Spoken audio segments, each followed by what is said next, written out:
Aujourd'hui, je vais vous présenter le setup qui m'a accompagné ces dernières semaines ainsi que durant mon dernier voyage en Alsace. Je sais que ce n'est pas un setup très commun, mais je vais vous expliquer dans un instant les raisons qui m'ont poussé à choisir ce setup et à le tester durant cette période. Mais avant ça, on va faire les présentations. Alors le boîtier, c'est un point qui va aller assez vite. Je vous en ai déjà parlé plusieurs fois sur la chaîne, il s'agit de ce Sigma FP. Le Sigma FP, c'est un tout petit boîtier plein format. On retrouve à l'intérieur un capteur de 24 millions de pixels, calé juste derrière une petite monturelle. Ce boîtier intègre plusieurs profils d'images que je trouve vraiment très justes et qui m'ont en partie conduit à faire le choix de ce boîtier comme boîtier de voyage. Et ce boîtier avec son form factor complètement carré, je vous en ai parlé dans une de mes dernières vidéos, il est fait pour recevoir des accessoires. D'ailleurs, on va parler un petit peu des accessoires que je lui ai équipés et qui m'ont accompagné durant cette période. Nous allons commencer avec cette poignée. Le but de ce grip, c'est de rajouter une prise en main sur ce boîtier. De base, ce boîtier a vraiment un flanc droit et on se retrouve avec une prise en main complètement inexistante. Ici, avec cette petite grip, on obtient un repose-pouce à l'arrière ainsi qu'un grip à l'avant qui nous permet d'avoir une bien meilleure prise en main. C'est pour moi carrément un accessoire qui est indispensable quand j'utilise ce boîtier. Deuxième accessoire que j'ai fait le choix d'embarquer sur ce setup, c'est le LVF11. Le but de cet accessoire, c'est d'ajouter un viseur à ce boîtier. Ce boîtier, comme vous l'avez vu, il ne possède à l'arrière qu'un écran et cet accessoire vient s'ajouter justement sur cet écran pour le transformer en un gigantesque viseur. Alors il y a plusieurs points positifs et négatifs à utiliser cet accessoire. Personnellement, quelque chose que je ne vais pas détailler dans cette vidéo car je compte faire une vidéo dédiée au sujet de cet accessoire plutôt atypique. Maintenant, on va parler de l'optique que j'ai choisi de monter sur ce petit boîtier. Pour ce setup, j'ai fait le choix de quitter mon habituel 24 mm f3.5 qui est minuscule pour choisir une optique bien plus volumineuse et bien plus encombrante. Je suis parti sur le 28-45 f1.8 de chez Sigma.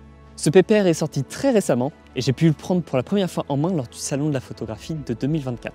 Cette première prise en main m'a pas mal intrigué et m'a également donné envie de l'essayer sur une période un petit peu plus importante. Donc fin 2024, j'ai fait la demande à Sigma France si je pouvais prendre en main cette optique sur une durée de plusieurs semaines. Ils ont gentiment accepté et c'est comme ça que je suis parti en voyage avec cette optique. Je trouve que cette optique est très intéressante pour le compromis qu'ils proposent.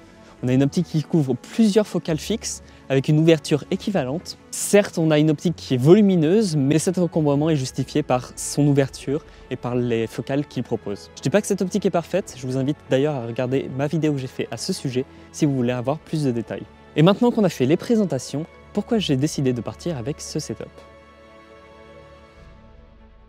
Déjà, j'aime tester de nouvelles choses. Des optiques récentes, des boîtiers atypiques et des accessoires qu'on n'a pas l'habitude de voir sur le terrain. Bref, j'aime tester du matériel. Ça me permet derrière de mieux connaître le marché, de mieux connaître ce que proposent les constructeurs et de pouvoir mieux connaître le matériel pour vraiment choisir le matériel qui répond à mes besoins. Du coup, on se retrouve ici avec un boîtier peu commun, une optique hors norme et un viseur qu'on ne voit presque jamais. Donc je fais une croix sur le côté compact du Sigma FP et je me retrouve avec un ensemble plutôt volumineux, mais au final plutôt bien équilibré. Et sur le terrain, je peux vous dire que c'est très efficace.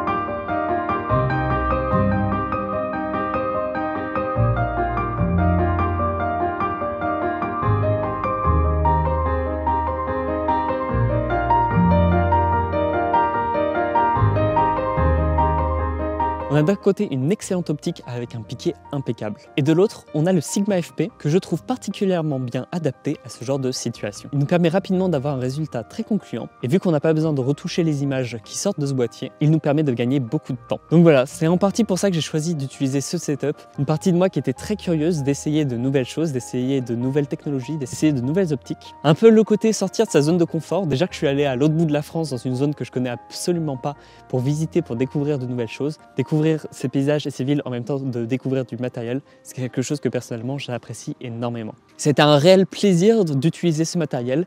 Je regarde des bons et des mauvais souvenirs. Ce n'est pas tout blanc, ce n'est pas tout noir. Il y a beaucoup de points positifs et négatifs à utiliser tel ou tel accessoire, tel ou tel matériel. C'est pour ça que j'essaye de le détailler un petit peu plus en détail dans les vidéos qui y sont dédiées. Je vous invite à regarder la vidéo du 28-45 que j'ai sortie récemment, ainsi que la vidéo du Sigma FP. qui a été la première vidéo de cette année. Et d'ici quelques semaines, je vous sortirai sans doute une vidéo sur le viseur, le LVF11, si vous voulez plus de détails. Sur ce, je vous remercie d'avoir regardé cette vidéo jusqu'au bout. N'hésitez pas à me dire ce que vous en avez pensé en me laissant un petit like ou un commentaire.